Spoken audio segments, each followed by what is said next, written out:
Hi mga ka-viewers, magandang gabi sa inyo. Ito, pakikita ko sa inyo. Ito, dinagdagan natin ng mga trays na bracket.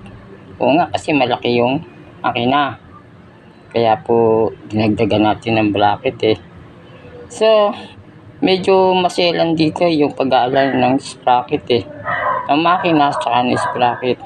Pag nagkamali ka at hindi diretso, may tendency malaglag yung kadena at mahirapan yung makina.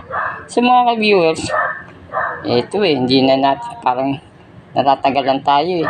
Yung controller, in-order ko na yun eh, wala pa hanggang ngayon. Tapos may harness pa tayo, kailangan yung harness eh, yun yung mga linya ng wiring. So mga ka-viewers, matagal kasi pag in-order ko yung harness sa Shopee. Kasi medyo siyempre Shopee medyo mura. Wala naman tayong ibang bibilang kundi Shopee.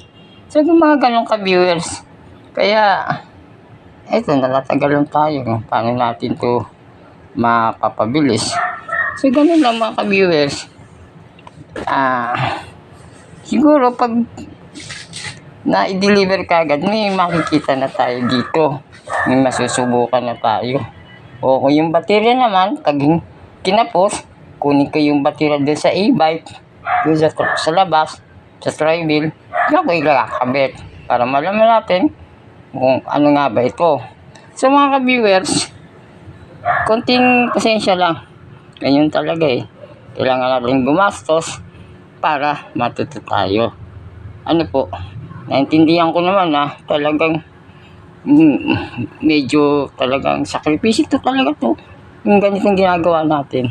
Talagang ganito. Pero pag natutunan nyo naman to, malaking bagay ito sa inyo.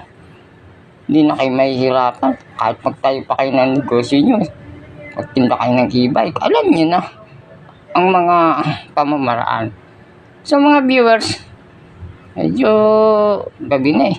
Magpapahinga muna tayo, no? Hanggang dito na lang tayo. So, naibigay ko na sa inyo ang impormasyon na ito. So, maghintay-hintay na lang tayo para makita natin sa susunod.